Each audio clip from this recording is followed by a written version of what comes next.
정신건강학 전문의 가운데 혹시 우리 어른들은 기억하시는 이시영 박사라는 분이 계십니다.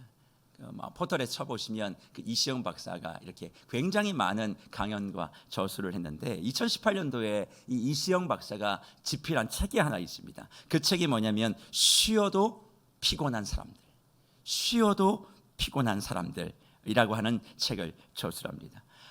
너무나 많은 피로의 사회에서 많이 쉬어도 사람들이 다 그 피곤을 막 이렇게 요청하는 거죠. 또 아무것도 하지 않아도 자꾸 피곤하다고 그래요.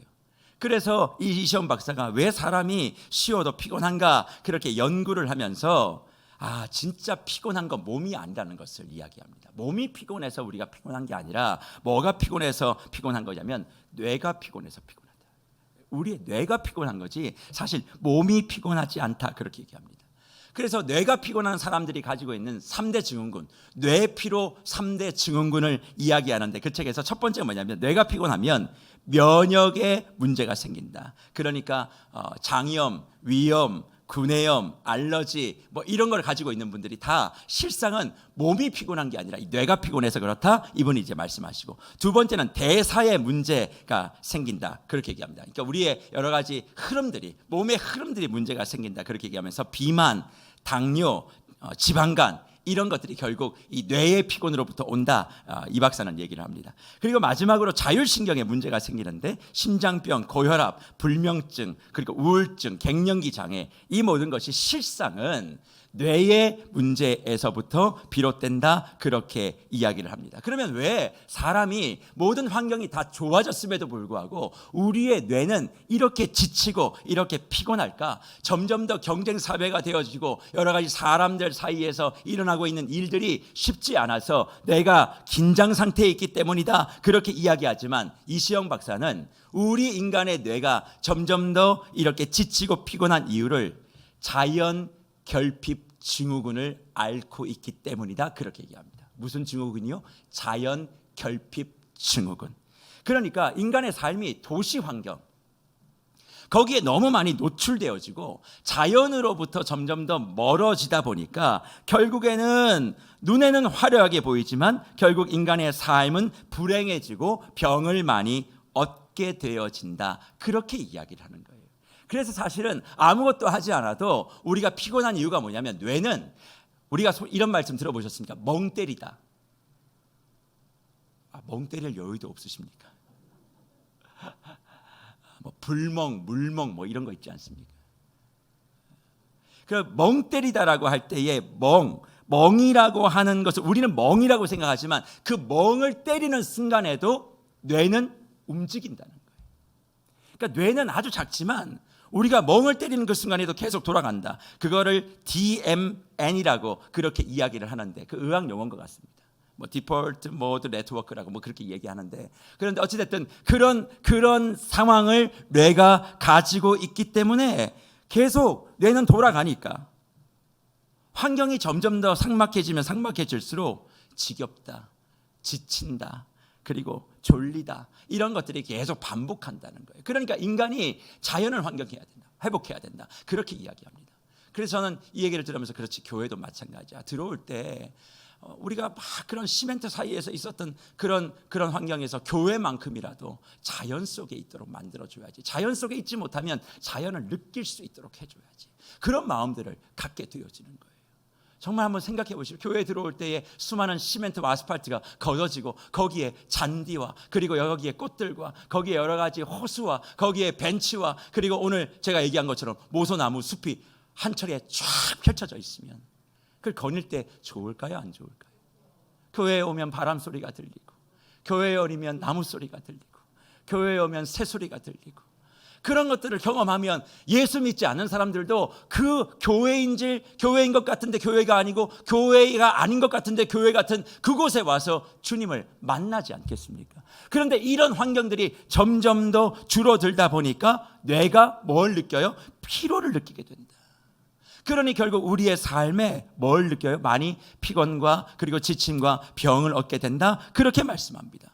그런데 그러면 이 문제를 해결하기 위해서 이시영 박사는 뭘 얘기하는 겁니까? 자연을 회복하면, 자연 속에 인간이 들어가게 되어지면 이 문제가 해결된다. 이 내용을 제가 읽고, 그렇지, 자연을 회복한다는 게 뭐야? 창조의 원리를 회복한다는 거지. 창조의 원리는 뭐야? 하나님, 창조 되신 하나님을 회복하면 결국 우리의 뇌도 회복될 수 있고, 뇌가 회복되어지면 우리의 피곤하고 지친 인생에 힘을 얻게 되지 않겠는가? 그렇게 생각하다 오늘 이사야의 말씀, 특별히 이사야 40장 29절에서 이시영 박사가 알았는지 몰랐는지 모르지만 이 말씀이 이미 있었구나. 이렇게 두꺼운 책으로 복잡한 의학용어로 썼던 걸 성경은 단 한 줄로 말하고 있는구나. 그거를 제가 깨달았습니다. 이사야 40장 29절 뭐라고 얘기합니까? 피곤한 자에게는 능력을 주시며 무능한 자에게는 힘을 더하신다. 피곤한 자에게 뭘 주세요? 능력을 주신다. 그렇게 말씀합니다. 그런데 그 능력을 주시는, 피곤한 자에게 능력을 주시는 그 하나님의 방법이 오늘 우리가 읽은 본문 31절에 등장한다는 거예요. 오늘 우리가 읽은 이사야 40장 31절에 그 방법이 뭡니까? 이렇게 얘기하죠. 오직 여호와를 앙망하는 자는 뭘 얻어요? 새 힘을 얻는다. 피곤한 자에게 하나님이 능력을 주시고 새 힘을 주시는데, 그 능력을 얻으려면 뭘 해야 된다? 오직 여호와를 앙망하면, 여호와를 앙망하면 피곤한 자에게 새 힘을 주실 것이다. 그렇게 말씀하고 있는 거예요.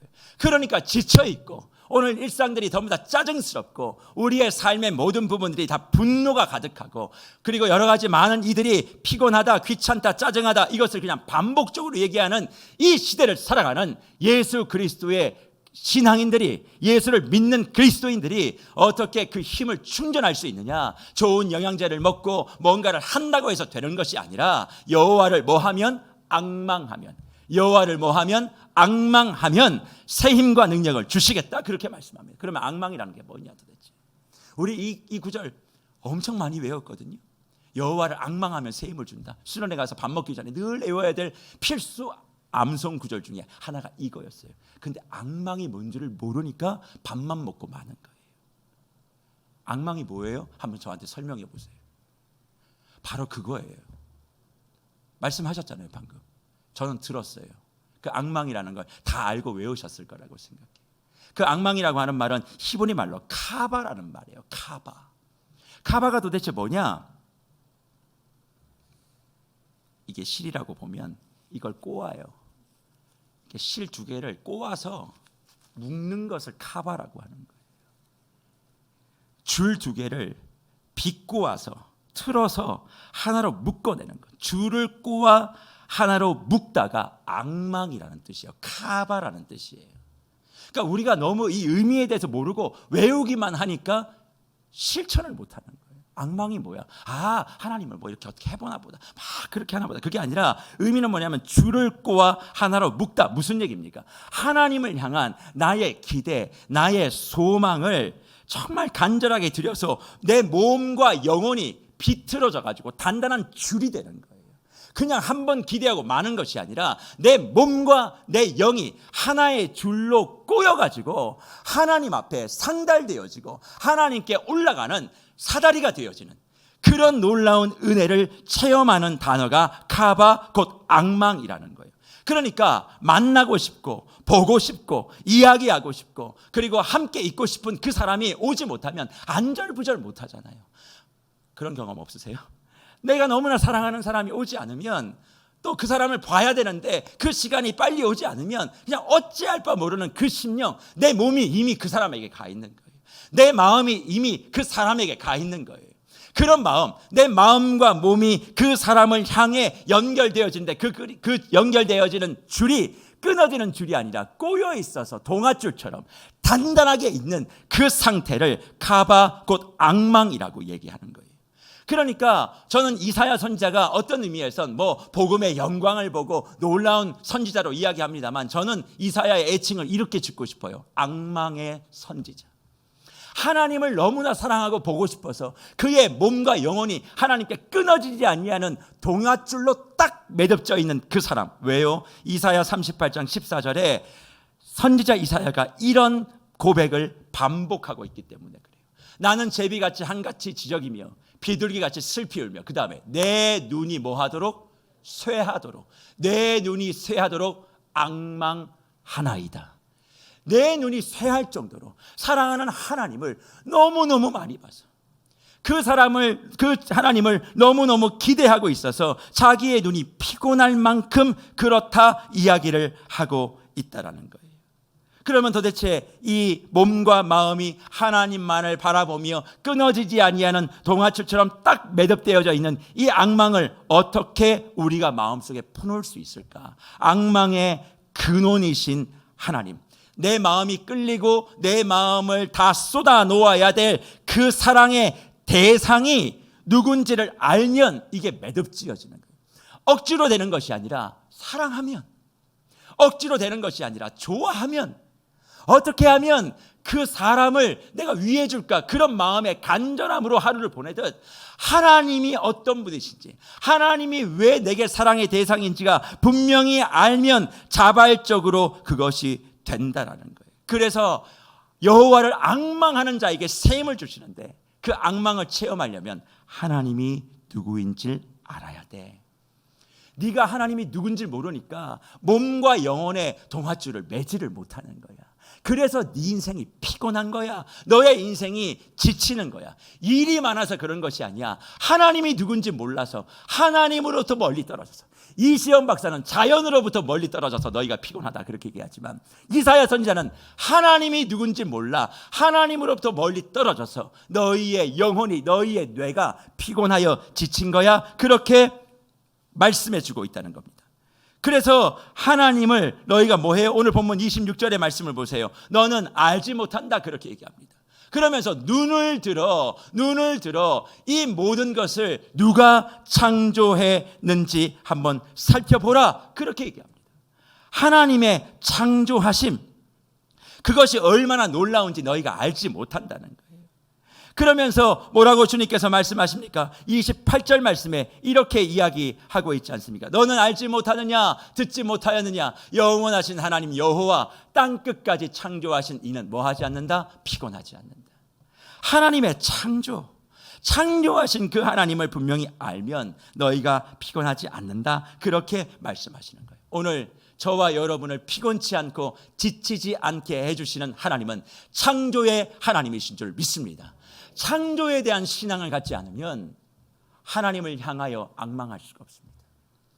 내 하나님은 창조의 아빠라는 것을 내가 고백하지 못하면 여호와를 향한 내 몸과 마음의 동아줄을 단단히 매듭짓지 못하는 거예요. 그러니까 세상에 환난 풍파가 오게 되어지면 그 동아줄이 다 잘라지거나 썩은 동아줄이 되는 거예요. 그래서 이사야는 창조의 능력을 너희가 알면 너 앙망할 수 있어? 앙망하는 자에게 셈을 주는 거야? 그렇게 말씀하는 거잖아요. 그래서 한번 잘 생각해 보세요. 어제 우리 2층에 있는, 본당 2층에 있는 유아실에 소음 매트를 깔았습니다. 아이들의 에너지가 넘치잖아요. 사실 여기 서 있으면 저거 다 들려요. 근데 제가 왜 그런 얘기 하지 않느냐, 그래도 저 아이한테 뭐라고 하면 예배에 대한 부정적인 생각이 들까 봐. 예전에는 목사님 설교할 때 애들 울면 난리 났거든요. 근데 저는 그냥 냅둬야 한다고 생각합니다. 근데 어려워요. 쉽진 않아요. 집중력이 막 흐트러지니까. 저도 그렇거든요. 가끔 이렇게 말씀 듣다가 훅 나가시는 분들 계세요. 그럼 저는 어떻게 생각하냐면, 얼마나 말씀이 듣기 싫으면 저렇게 나갈까. 야, 정말 그럼 순간 내가 마음이 철렁 내려앉는 거예요. 얼마나 말씀이 말씀 같지 않으면 저분이 일어나서 나갈까. 저 막 시험에 들려고 그래요. 그렇지 않기를 바랍니다. 근데 아이들이 그런 얘기를 하면 어릴 때부터 그런 말씀에 대한 생각이 들까 봐 제가 별 얘기 안 했는데 우리 장로님들이 그 모든 마음들을 또 아시고 알아서 이 소음이 나지 않은 매트를 탁 깔았어요. 그래, 그거를 깔아도 얼마나 좋아질지 모르지만 저는 많이 좋아질 거라고 생각합니다. 그런데 제가 말씀드리고 싶은 그게 아니라, 아이들이 있잖아요. 왜 저기서 뛰는 줄 아세요? 엄마가 옆에 있어서 그래요.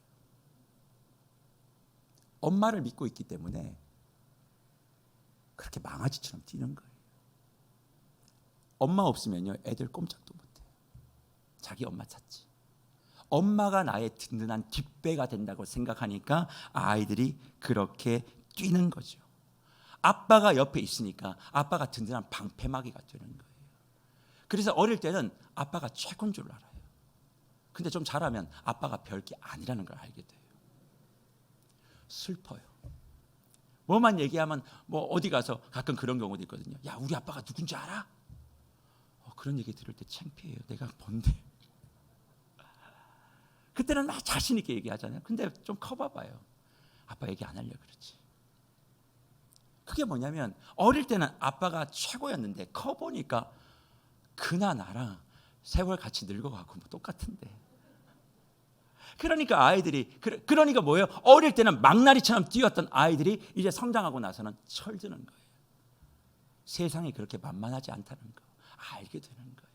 부모가 옆에 있게 되어질 때 아이가 그렇게 하는 것처럼 하나님은 말씀하시는 거예요. 네 아빠가 천지를 창조하신 하나님이야. 그걸 말씀하니 너 당당해. 너 어려워하지 마. 마음 꺾이지 마. 그렇게 이야기합니다. 그런데 그 천지를 지으신 하나님이 도대체 어떤 하나님이냐? 오늘 본문 말씀에 보니까 26절에 이렇게 얘기합니다. 뭐라고 얘기합니까? 너희는 눈을 들어 누가 이 모든 것을 창조하였나 보라. 그렇게 얘기하며 주께서 수요대로 만상을 이끌어내시고 그들의 모든 이름을 뭐해요? 부르신대요.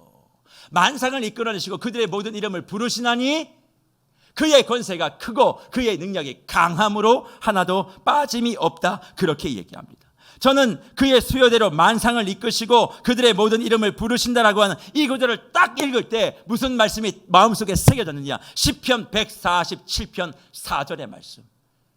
그가 별들의 수요를 세시고 그것들을 다 뭐대로? 이름대로 부르시는도다. 하늘의 별, 서울에서는 보기 어렵습니다만 좀 시골로 가게 되었지만 하늘에 막 쏟아질 것만 같은 우리 무별되는 공동체가 제가 어디서 기도하다가 주님 우리 교회가 어디로 가야 되겠습니까? 기도하다가 하늘을 탁 열었는데 진짜 별이 제 머리 위에 쏟아질 것처럼 있는 거예요. 그래서 창세기 15장의 말씀 이걸 주시는 거예요. 제가 계속 기도하고 있어요. 주님 그래서 예수 그리스도의 온전한 제자 되어 하나님 나라에 무별되는 공동체 되게 하십시오. 무별, 샛별, 별빛 그렇게 하나님이 주시는 네이밍이라고 생각하고 하나님 앞에 그렇게 서가는 거예요. 그렇게 하나님께서 그런 별들을 만드시며 그걸 만드신 것뿐만 아니라 그 별의 이름을 수요대로 다 부르고 계신다. 그렇게 말씀하시는 거죠. 저 하늘에 있는 별들의 이름도 지금 하나하나 부르시는 분이 창조의 하나님 내 아빠라면 그 아빠가 우리의 이름 부를까요? 안 부를까요? 어렵습니까? 우리의 이름을 아실까요? 모르실까요? 아시죠? 그 하나님이 우리의 이름을 아시고 부르시고 잊지 않으시고 지키신다면 어떻게 우리의 삶을 피곤하다, 지치다, 난 더 이상 할 수 없다, 포기해야 돼, 나에겐 희망이 없어, 우리 교회는 안 돼, 이런 이야기들을 할 수 있겠냐는 거예요. 왜 그런 이야기를 하는 거예요? 내 아빠가 창조주 하나님이신 것을 모르기 때문에 그렇다는 것입니다. 그래서 아십니까? 이 지구에 여러 가지 많은 생존의 원칙들이 있지만 그 중에 하나가 중요한 게 뭐냐면 자전의 축의 기울기. 자전이라는 말 아시죠? 지구가 돌잖아요. 근데 반듯하게 돌지 않거든요. 약간 기울어져 있습니다. 그 기울어져 있는 각도가 혹시 몇 도인지 아십니까? 기억하실 거예요. 학교 다니신 분들 다 배우셨을 테니까 23.5도. 자전의 기울기 23.5도. 여기서 23.4도가 되거나 23.6도가 되어지면 지구는 견딜 수가 없어요. 이런 정확하게 수천 년의 시간을 지나오면서도 23.5도의 기울기를 가지고 계속 시간만큼 정확하게 움직이고 있는 그 이유는 뭘까요? 하나님의 손이 지키고 있기 때문에. 그러니까 우리 하나님의 수준은 내가 지금 하고 있는 일이 되냐 안 되냐의 수준을 뛰어넘어 우주의 스케일인 거예요. 하나님은 지금 모든 이 하늘 위에 땅 위에 이 하늘 위에 별, 이 땅 위에 있는 모든 것들을 다 통제하시는 분이시라는 거죠. 그분이 나의 아빠가 되어지면 지금 모든 문제, 이거 나는 창조주 하나님이 내 아빠야.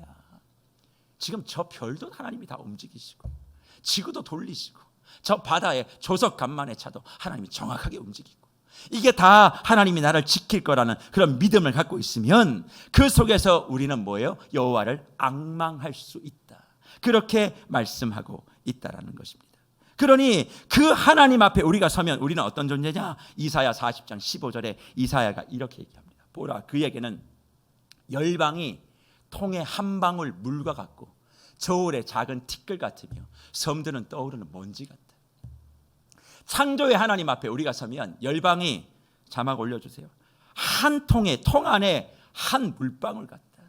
통 안에 들어있는, 이거 뭐 통이라 그러면 여기 한 물방울, 큰 통에 물방울 하나, 저울의 작은 티끌, 섬들이 떠오르는 먼지에 불과하다. 이 땅에 있는 모든 것들이 하나님의 입장에서는 아무것도 아니라. 비행기 타고 올라가면 우리의 머리가 보입니까? 안 보여요. 아무것도 안 보입니다. 그러니까 하나님은 그만큼 크고 놀라우신 분이시라는 거죠. 그러니 하나님은 우리처럼 무엇이 부족하거나 피곤하거나 모자란 분이 아니라, 또 언제나 고갈되면 채워야 되는 분이 아니라 언제나 충만하게 채워주시고 또 공급해 주시는 분, 공급을 받는 분이 아니라 공급해 주시는 분이라 그렇게 말씀합니다. 그러니 그런 하나님을 우리가 어떻게 해야 된다고요? 앙망해야 한다.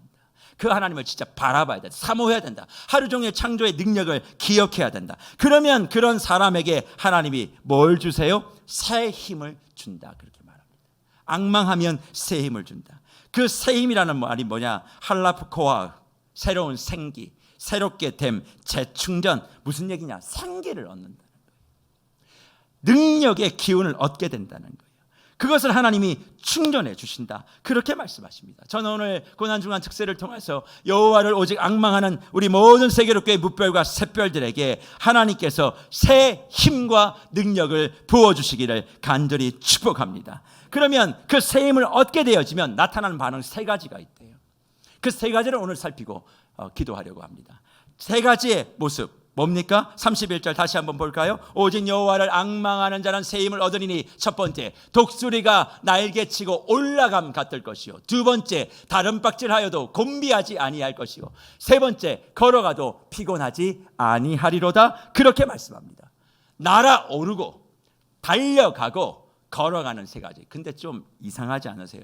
보통은 걷다가 뛰다가 날아오르는 것이 이게 자연적인 방법이고 우리가 생각하는 기본적 상식인데, 오늘 이사야는 뭐라고 얘기해요? 먼저 날아올라요. 그리고 뛰어요. 그리고 걸어요. 뭔가 좀 뒤처지는 것 같은 순서. 그런데 이거는 뭐냐면 음악적으로 얘기하면 데크레센도가 뭐냐면 음을 점점 더 작게 하면서 하나님의 그 곡의 의미를 막 배가시키는 거예요. 그러니까 줄어드는 것이 아니라 오히려 천천히 더 음을 줄이면서 그 감흥을 더 크게 만들어버리는 하나님의 그런 마음들이 여기 표현되어 있다, 그 말입니다. 그러면 그 새 힘의 첫 번째, 독수리가 날개치고 올라간다는 것은 도대체 무엇인가? 이런 의미예요. 처음 예수를 만났을 때, 하나님을 만나고 인격적인 예수를 만났을 때 막 감동이 되지 않습니까? 저도 예수를 처음 만났던 적이 있습니다. 예수 모태신앙으로 자라서 여러 가지 많이 있었습니다만 제 마음 가운데 예수를 인격적으로 만났던 그 시간은 1994년이에요. 저 대학 1학년 때 수양회를 가서 그 바닷가 해수욕장 거기에서 저희 교회에 수양을 했었는데, 제가 거기 은혜 받고 그 해수욕장 모래 그 사장에서 하나님을 밤새 찬송하고 시편 8편을 제가 밤새 노래 불렀습니다. 하나님이 제게 주신 그 인격의 만남의 메시지는 시편 8편이었어요. 저는 지금도 그래서 시편 8편을 찬송할 때 마음이 뜨겁습니다. 그때의 바다 냄새, 그리고 그때의 모래 냄새가 기억이 나요. 그렇게 밤새 모래사장에서 기도하니까 머리부터 발끝까지 그냥 모래가 범벅이 돼서 나오니까 아침에 우리 옆에 있는 그 동기들이 다들 놀래가지고 너 도대체 뭐하고 왔냐고, 아침에 그렇게 수영하고 싶었냐고, 관심이 없었던 거지. 내가 들어와서 자는지 안 자는지 모르고 말이지. 그런 시간들이 있었습니다. 그렇게 인격적으로 주님을 만날 때 막 말로 다 할 수 없는 마음의 감동들, 뜨거움들, 이런 것들을 경험하게 되잖아요. 그런데 그렇게 또 마음을 경험하게 되어지면 그런 사람들은 나처럼 뜨겁지 못한 사람들을 보면 되게 안타까워해요. 이게 바로 독수리 날개치며 올라가는 사람들의 모습입니다. 저는 이것을 어떻게 표현하고 싶냐면 신앙의 출발을 경험한다. 날아오름이에요. 날아오름이라고 하는 것은 신앙의 출발, 첫걸음, 예수를 만났을 때 그 힘, 막 감동. 그런데 이 과정이 지나면 무슨 일이 생기느냐? 신앙이 출발했잖아요. 독수리 날개 치는 것처럼 막 날아다니고 너무 감동스럽고 황홀하고 예수를 만난 것 때문에 너무 기쁘고 막 어찌할 바 모르는 그런 마음의 상태, 그렇게 가다가 이게 지속되지 않아요. 어떻게 될까요? 그 다음은 신앙의 도약의 시기가 있어요. 그래서 이사야는 뭐라고 얘기합니까? 다른 박질하여도 곤비하지 않는다. 날아올랐던 그가 이제 뛰기 시작하는 거예요. 어떻게 보면 나는 것보다 속도는 떨어지게 되겠죠. 그러나 달리니까 빨리 가요. 저는 이 시간이 뭐냐면 신앙의 도약의 시간이다. 말씀을 더 배우고, 이제는 감동과 또 어떤 그런 기분으로 신앙생활하는 것이 아니라 말씀을 배우고 익히고 은혜를 경험하게 되어지고, 그래서 수십 년 신앙생활하는 것보다 더 놀라운 주의 어떤 능력을 체험하게 되어지는 사람들, 그런 사람들을 지금 다른 박질 뛰어가는 사람이라 그렇게 얘기합니다. 그런데 이게 끝이 아니에요. 지금 이사야는 날아오름을 우리에게 얘기하는 것이 아니라 사실은 마지막 이걸 이야기하는 거예요. 처음에 날아올랐어요. 그 다음에 달렸어요. 그런데 그 다음이 뭐냐면 신앙의 성수, 신앙의 출발, 신앙의 도약을 지나서 이사야는 얘기하고 싶은 게 이거예요. 신앙의 성수. 그게 뭐예요? 걸어가는 거예요. 속도는 느릴 것 같지만, 또 다이나믹한 건 없을 것 같지만, 이 걸음에는 뭐가 없어요? 지침이 없고 헛떡거림이 없어요. 늘 자기 페이스를 유지하고 내게 주어진 길을 걸어가는 거예요. 날아오를 때는 은혜의 동풍을 타야 되는데 때론 자아의 광풍을 타고 올라가다 보니까 신앙인들 가운데서 날개가 꺾이는 사람이 너무 많아요. 은혜의 동풍을 타면 괜찮은데 자기의 욕심과 자기의의 광풍을 타고 날아오르다가 날개가 꺾여서 추락하는 신앙인들, 그래서 시작은 멋지게 했는데 끝까지 가지 못하는 신앙인들, 그리고 다른 박질하는 분들이 열심을 내고 막 하지만 내 심장을 가지고 막 가다 보니까 심장이 막 터지는 거예요. 예수의 심장을 가지고 가야 되는데 내 심장을 가니까 그렇게 된다는 거죠. 그리고 내 심장이 아닌 다른 심장을 막 더덕더덕 붙여요. 그러니까 무거워서 제대로 뛰지 못하는 그런 사람들, 신앙인들 가운데 많이 있습니다. 그런데 이사야는 꾸준히 걸어가는 사람에게는 그런 문제가 되지 않는다. 그러니까 그런 사람들은 어떻게 해요? 어떤 길을 가든 예수 제자의 길, 예수 부활의 길, 예수 십자가의 길, 예수 능력의 길, 그거 걸어가는 거 아니에요. 그래서 찬송가 391장, 오 놀라운 구세주 예수 내 주, 뭐라고 얘기합니까? 메마른 땅을 종일 걸어가도 나 뭐하지 않아요? 피곤하지 않는다. 메마른 땅을 종일 걸어가도 나 피곤하지 않는다. 왜요? 우리 주님만을 바라보면 이제는 내가 내 페이스대로, 신앙의 성숙대로. 그러니까 주 안에 사랑하는 무별 여러분, 날아오르는 것도 중요해요. 뛰어가는 것도 중요해요. 그러나 주님은 우리에게 말씀하고 있는 것이죠.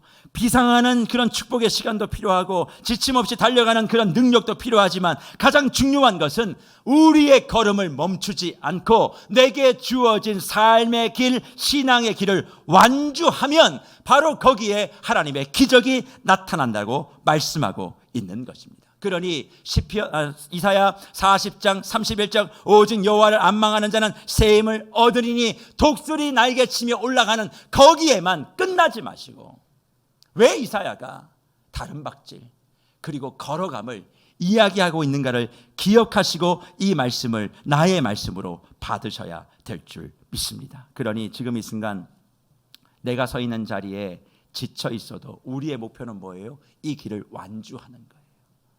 내가 꺾이고 두려워도, 내가 지금 독수리 날개치고 같은 그런 힘이 없는 것 같고 내가 다른 박질하는 열심이 없는 것 같아도 주님, 내가 이 길을 포기하지 않습니다. 내게 주어진 길, 내 직업, 내 앞으로의 진로, 내가 앞으로 살아가야 될 모든 삶이 내가 원하든 원하지 않았던 정해졌다면 주여, 나는 이 길을 하나님의 페이스대로 걸어갑니다.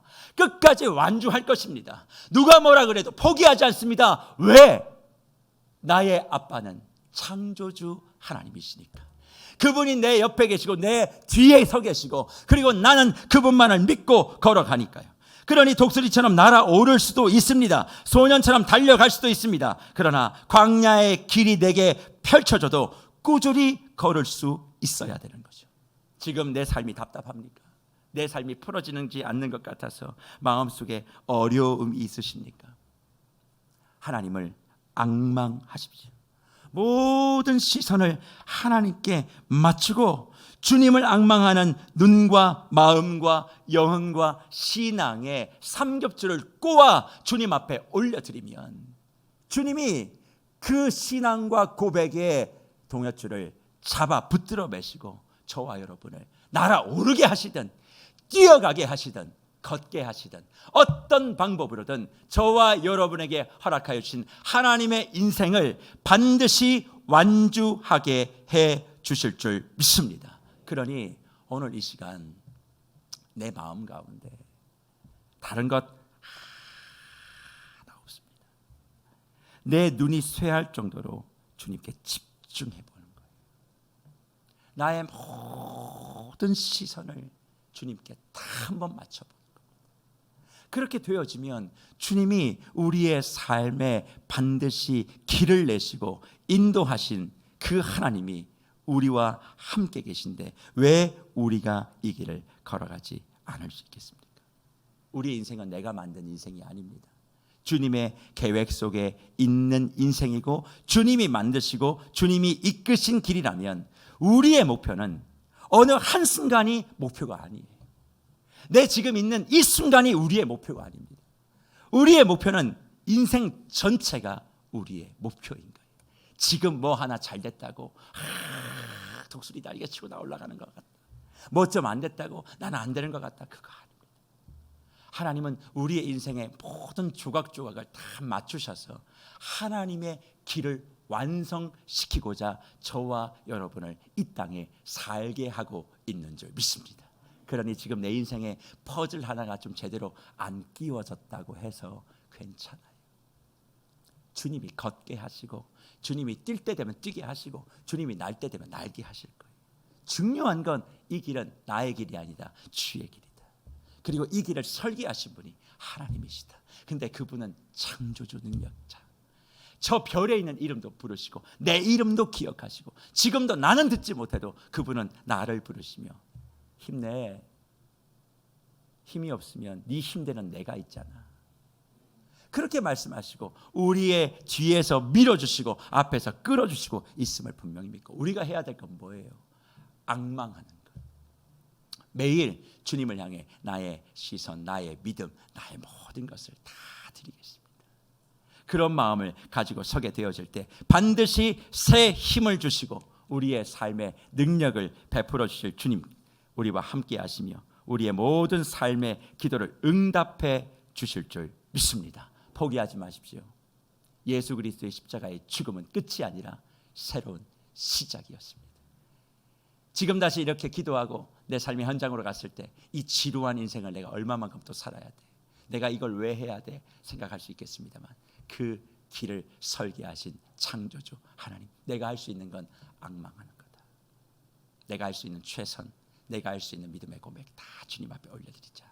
그런 마음을 가지고 오늘 주님 앞에 마음과 정성을 다해 살아가시는 우리 무별들 되시기를 간절히 축복합니다.